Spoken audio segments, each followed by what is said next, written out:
Hey everyone, today I haven't made videos very often because of some stuff, traveling and competitions and stuff like that, but I'll make it up to you by making this tutorial of the one-hand tutorial that I was planning to do and I was thinking of doing while I was traveling, so I'm going to make this right now, how to solve with one hand and in-depth guide on how to do it. There's going to be some parts to it, and I'll put the parts in length in the description, so you can just timestamp it and you can just go to that part if you need it.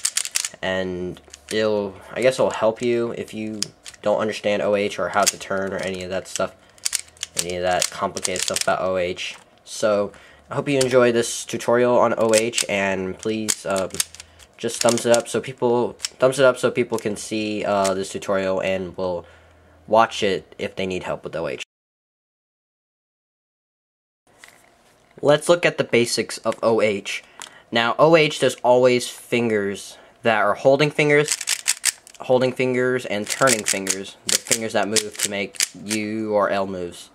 So let's look at just basically just two hands first. For two hands, you mostly hold the cube with your middle and your thumb, most of the time.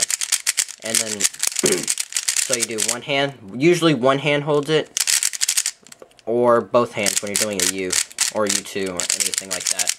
So that's pretty much, but for one-handed, it's basically the same. You just use one hand instead. So the thumb and the middle finger is basically how you hold OH. So the thumb and the middle finger never moves unless you're doing a rotation. So they don't ever do like a U or anything like that, or any particular moves except for rotations. So that only leaves three fingers left. The thumb, or not thumb, the index finger, the ring finger, and the pinky. So the index finger, the ring finger, and the pinky. And that's pretty much the basics for OH. There's nothing really special about this. I'm just saying that basics of it is that these two fingers hold the cube, and these three fingers right here pretty much do the rotating and the turning of the cube.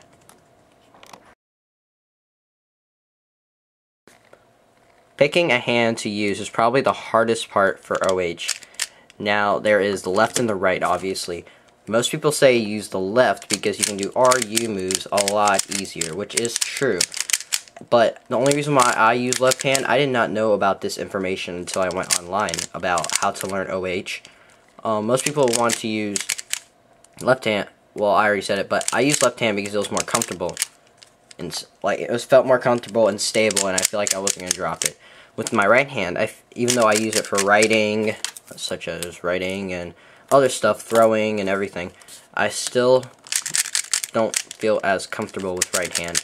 It just doesn't seem, it feels awkward and weird to do. It just doesn't feel right. But if you feel more comfortable in the right hand, I recommend using that.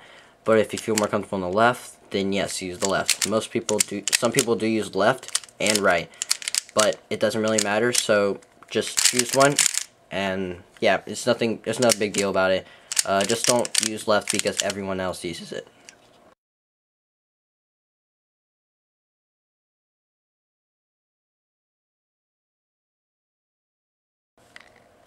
Picking the cube for OH is a little bit difficult than picking a cube for, let's say, two hands.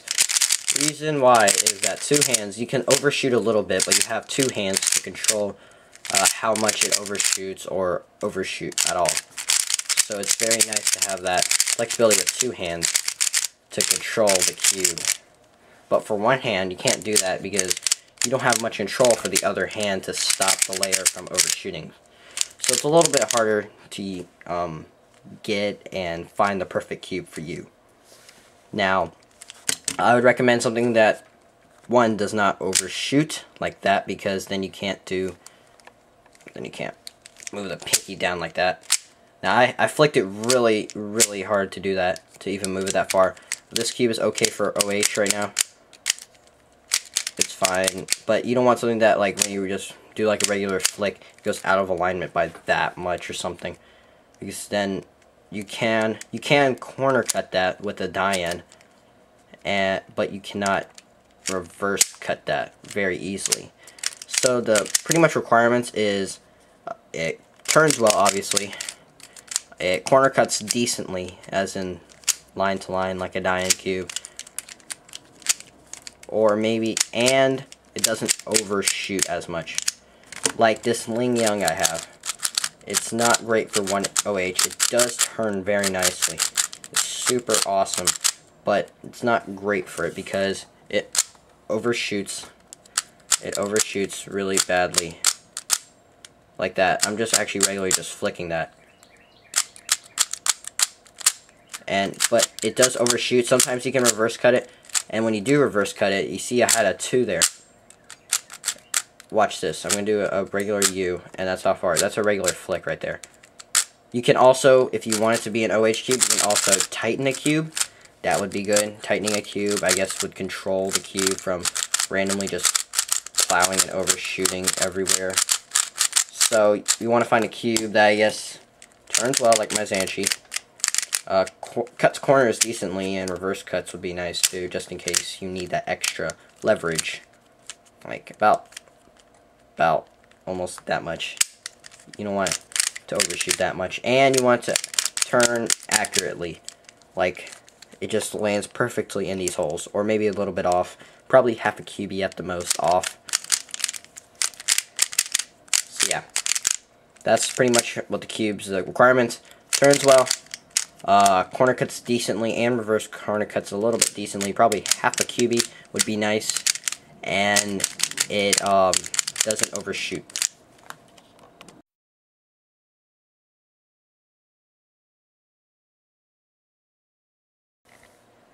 The turning of OH is quite simple and quite intuitive. You may not even have to watch this step, but for doing OH, it's not turning is not that hard.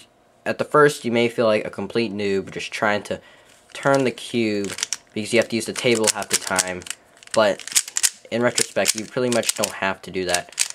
You'll get used to it, and it's not that hard after you do it for a while.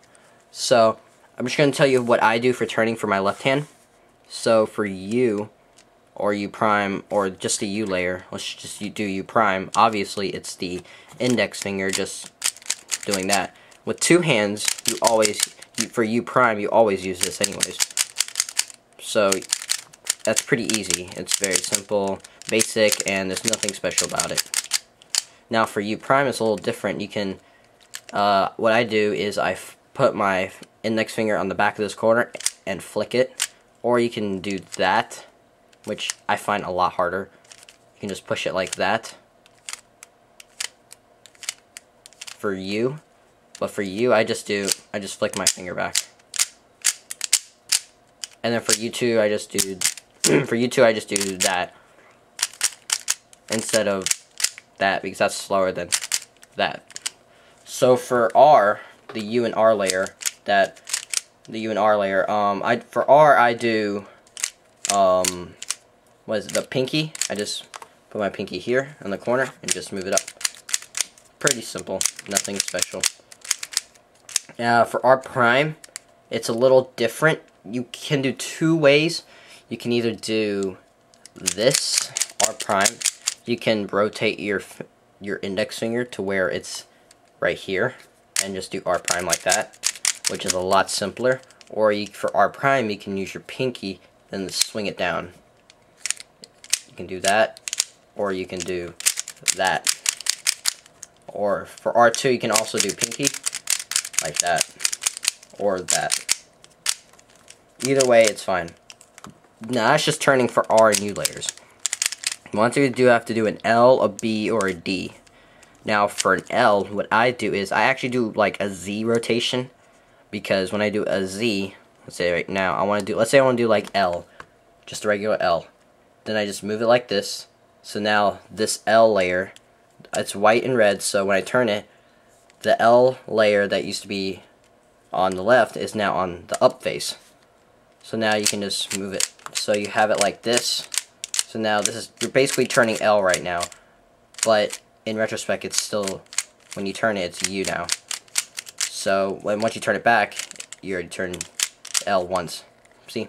like that. So you turn the L layer just by rotating it and then rotating back. It's a lot simpler than moving your arm and doing that. You can just do that and rotate it and do L moves like that. And then you control R and U. So you always want to have that RU grip. It's very good to have and it's simple. So basically having that RU grip is very nice. So you have the R and the U. So you have the U is now R and the L is now U. So you have the RU grip, makes it easier for inserting F12 pairs. Let me try, like right here. For this case, to inserting the F12 pair, you have to do like that. But you can just rotate it and do that, and you'll be done with it. So that's very nice. So you always want to have that RU status. For D, you can use your index finger, or no, your ring finger, sorry. Your ring finger, and just do that. Put your on the back of the corner, and just do D. For D2, obviously, and for D prime, I have my fingernail right here, and just flick it back. You have to have enough power to do that, though. It's very hard to do for me still. Actually, I have it here, it'd be easier. If you have it here, it's easier. So that's pretty much it for turning wise. And for B, I just changed my rotation with the thumb and the middle finger to the white and the yellow instead of the orange and the red. And then I just do B with my ring finger. And B prime, for B prime I use my index finger. So you change grips sometimes. That's pretty much it for turning, guys. It's not that hard, you just have to get used to it. So, yeah. Alright, sorry guys, I forgot to tell you how to do F as the front layer. So I would usually do a regrip to the white and the yellow.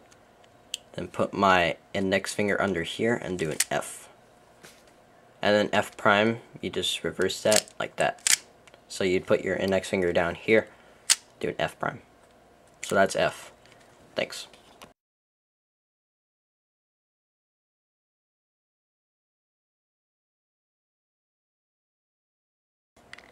Alright, so I'm going to do a little example solve here of how I do OH. It may not be the greatest. I'm not the fastest at OH, but yeah. I'm just going to do a little example solve of how I solve for OH. Now, I see that this is basically just like regular 3x3.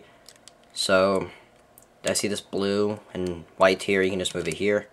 So I turn it with this index finger and put it behind this corner and flick it back. And then move my pinky down. And I see this red right here. That I can just move this down right here. Do a U prime, or U with, do a U with flicking it. And then do an L. Now remember I said do an L by rotating this like a Z. So you have the RU advantage. So yeah, like that. And now you a U2, and then rotate again. Do U, the RU advantage, and do, since I already have it in the RU position, I don't need to put it back. So I can do a, what is it, an R2 with my pinky. And then I put the cross at the bottom, since I'm doing F2L. So now I see these two, so I move it here, and then back. And I move this down, and create that pair, obviously. And then you see that you have an F move. So so for F you would just put your index finger here. You would move your grip, your middle finger and thumb grip, and move it to the white and yellow. Do an F prime. To do it, you just flick your index finger like that, and then regrip again, and then U with the flick again, and then F, like that. So now I see these two, so I want to separate them. So I just pinky, index, up. And then I can just put these together. Then I do the mechanical advantage of the RU, so I move it again. Do a R2. And then I do a rotation to move it here. So now now that's done with the pinky, you can just move it up with the pinky and then U prime, pinky down. Now I have these two right here. This blue, white, blue, and orange, and the blue and orange edge. So now I do the mechanical advantage thing.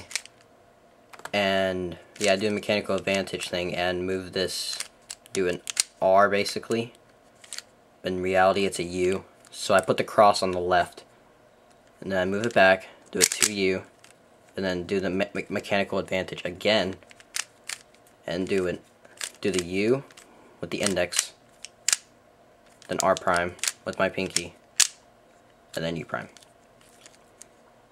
Okay, now I have these two, very simple case, so I do a rotation, do a U prime, and then I have that mechanical advantage already, so I don't need to do any rotations or anything, so I can just do pinky.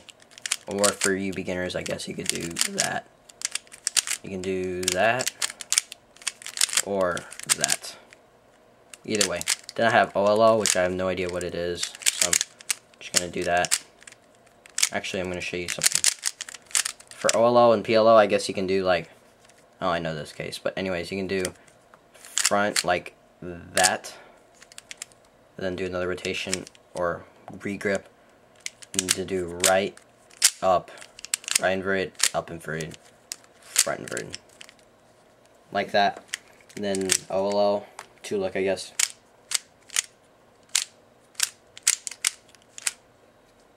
Basically no regrips there, you just right, up, right, invert, up, right, up, right, invert. Oh, let me, there you go. And right, up, right, invert, up, right, up. So you do a U2. Instead of doing a U2 this way, some people do that, you can do a U2 that way.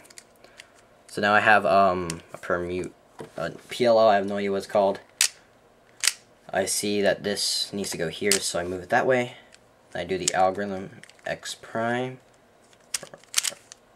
then pinky down, the D, do a U2 with both layers, R prime U, R, D, then pinky, then move this up. And then now you have this, so now you can just that. And now you're solved for one-handed. So that's pretty much the walkthrough, guys. I hope that cleared things up. So hope it helped you guys. Thanks for watching this part.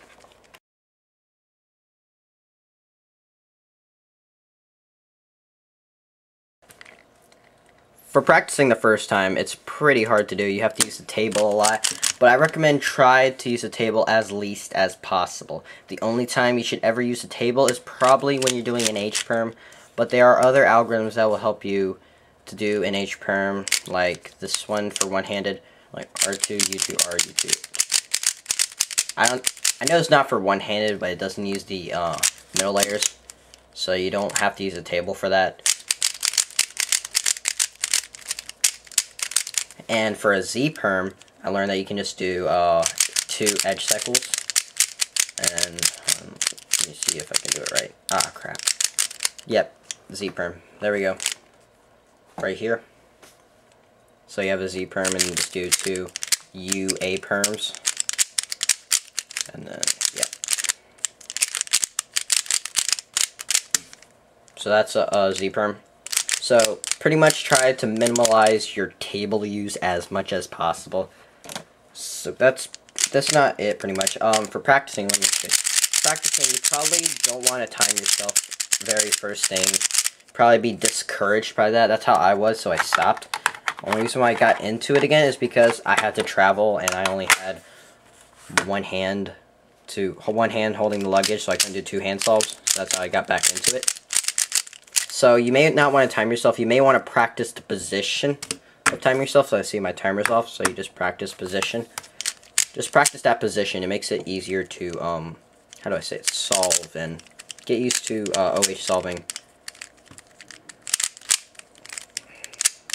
Pretty much. Another tip for practicing is probably to try not to practice a lot. I noticed when I was practicing a lot one day, I went to like a mall with my mom, and had to do one-handed again because I was pushing a shopping cart. And I noticed when I did the pinky trick with that, it hurt like crap. I did like the sexy move with it, and it really hurts. So you may actually have to only do like, I recommend only doing like 20 solves a day with one-handed. I did like a bunch, so try not to do that. And for other things like algorithms that are muscle memory, that's probably the hardest part for me. Hardest part for me is probably memorizing algorithms all over again, sorta. Like, it's all muscle memory for two hands, but so you may not remember how to do it with one hand. It may be a little harder to do and perform and forget. For me, I don't know the end perm. Yeah, I don't know the end perm for one-handed. I just do, what did I do? I think I did like a corner cycle and something else. I just do to look on that. And for OLL, I don't remember some of them either, so don't feel bad. I don't remember a lot of it. It's hard, and plus, even though I do know how to perform it, it's hard to perform. It's awkward, and it's really used for two hands instead of one hand because I tried a lot of L's and R's and F's. It makes it easier. It's only easy for two hands. So try to find some one-handed algorithms. I think there are some on, I think on CubeWiz, I think there's one, and yeah, you can check websites. You can just type in one-handed algorithms. I think QTextCuber has videos on OH, OLLs, and PLLs. You can try those out. Those are good references. I'll put the links in the description of their channel. He's pretty cool, I think. He hasn't made a video in forever, but he has OH algorithms. Those will really help you. Yeah, so that's pretty much it for the tutorial, guys. I hope this helped you a lot. This is how I went through the process of OH, so your process may be different, and this may not work for you. Or you just use part of this, or you use the whole entire method. It doesn't really matter as long as you get how to do it. So thanks, guys, for watching. Subscribe for more videos that I'm gonna make soon. I will be gone for a whole entire week again. So yeah, guys, thanks for watching. Bye.